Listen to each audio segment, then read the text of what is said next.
to Sesame Street, 50 years of breaking barriers along the way. In 1969, Sesame Street debuted a revolutionary approach to children's television programming. Over the past 50 years, Sesame Street has broken barriers in content that has addressed race, gender, and social issues for children. Its progressive teaching strategy has modeled a new way for young people of all socioeconomic classes to learn. Sesame Street grew out of the decade of the 1960s. A revolution in civil rights, women's rights, and peace influenced how the show was created. Urban uprisings framed much of the unrest in the inner cities, and the term disadvantaged child was born out of the Elementary and Secondary Education Act of 1965. A culture of poverty was also identified as a national crisis. Children of poverty were definitely falling behind, and we wanted to bring poor children some of the advantages that middle-class children had in education. The 1960s drew attention to the inner city and its needs for early education to help eliminate poverty and educational gaps. Almost a quarter of American children were growing up in poverty. Early childhood education was now more important than ever, and it was recommended that 5 million more children should be enrolled in school sooner to help decrease low-income first-grade readiness gaps. With no money available to open more classrooms, programs like Head Start and Sesame Street were born. Sesame Street was predicted to reach 12 million children, 6 times the amount that Head Start classrooms could, and at a fraction of the cost. The wall-less classroom of Sesame Street was launched because of this preschool moment, when experts realized that early educational intervention could solve important social problems. When Lloyd Morissette of the Carnegie Foundation and Joan Gance Cooney of New York's educational station WNET set about to develop Sesame Street, it was in an era when TV was referred to as a vast wasteland. Most shows were violent cartoons that pelted kids with non-stop commercials. In 1965, when Morissette saw his daughter staring at the TV test pattern waiting for Saturday morning cartoons, he knew television was an untapped resource. Many children watched 7 hours daily, with over 20 acts of violence per hour. At a dinner party in 1966, Morissette then posed this simple question to Cooney: "Do you think TV could be used to teach young children?" After all, as Cooney thought, if the neurotransmitters in their little brains could snap, crackle, and pop for a cereal commercial, couldn't similar electrical activity be duplicated by teaching children the concepts of over, under, around, and through using a song? After 3 years of research, Sesame Street aired in November 1969. With funding from the Carnegie Foundation, the Ford Foundation, and the U.S. Office of Education, creators went to work with the mission to prepare all children for school. Sesame Street was very intentional in the barriers that it broke. The first barrier it addressed was race. Sesame Street symbolically invited guests like barrier-breaking baseball great Jackie Robinson to appear during its first season. They also wanted to improve race relations with deliberate casting for main actors.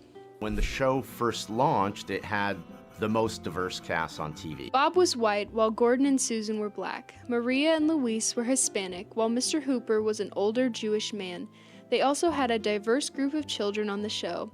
Sesame Street wanted to break the racial barrier with an integrated cast living in a multicultural neighborhood.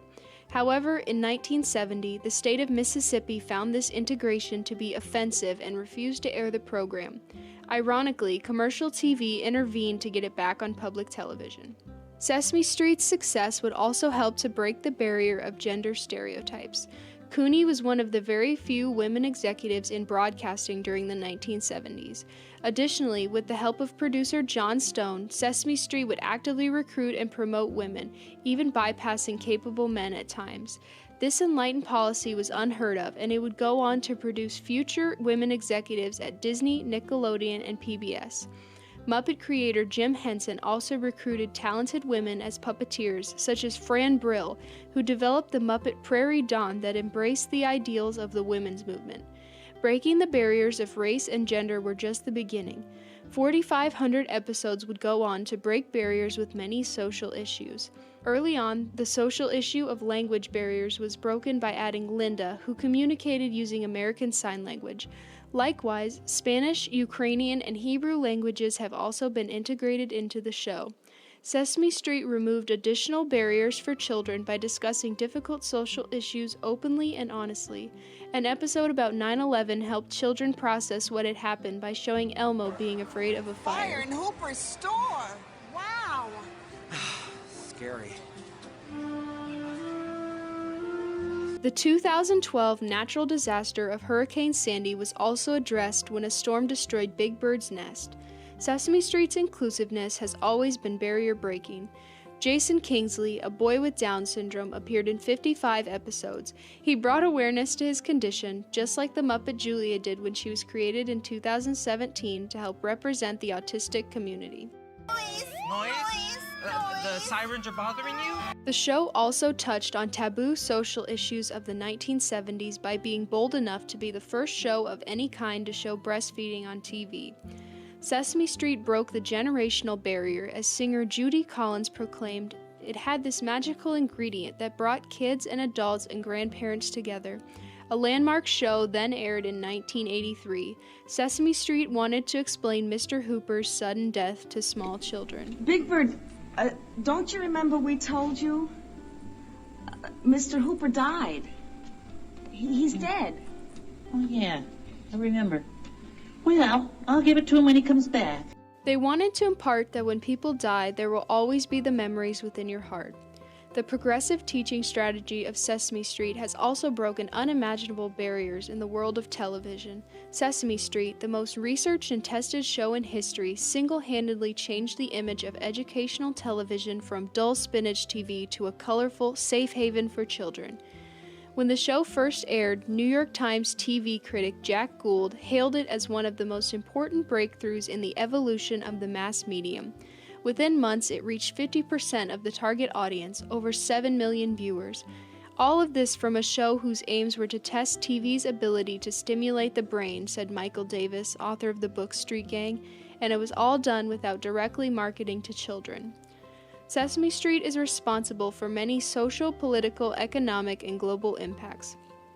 The social impacts include being inclusive before anyone knew what that even was. The show continues today with its diverse storylines, characters, and cast. Sesame Street's economic impacts include being the world's largest informal educator, reaching 95% of American preschoolers and costing less than $5 per child annually. The economic success of character licensing has made the show financially independent. Finally, the most important economic impact has been its ability to help reduce poverty and inequality through early learning. Sesame Street made a political impact when the group Action for Children's Television pushed to have television regulated in terms of commercialism and violence. Sesame Street became its shining example with evidence that a children's educational program with no commercials could attract a large audience. Congress finally passed the Children's Television Act of 1990. Sesame Street's educational impact was proving that television could be used to teach children. The impact is evidenced by the 24/7 programming available today. It was also instrumental in showing the importance of early education, leading to expanded pre-K and kindergarten opportunities in the U.S. The global impact of Sesame Street can be seen in the lives of the 150 million children in the 150 countries touched by a show that is produced in 14 languages with 20 international versions. Children's television has morphed into a giant industry since Sesame Street first debuted on stations where young viewers couldn't even count as high as its number on the TV dial. Luckily, snowy reception from rabbit ear antenna with tinfoil didn't deter the creative team at Children's Television Workshop. No one had any idea that 50 years after its creation that Sesame Street would still be the longest street in the world.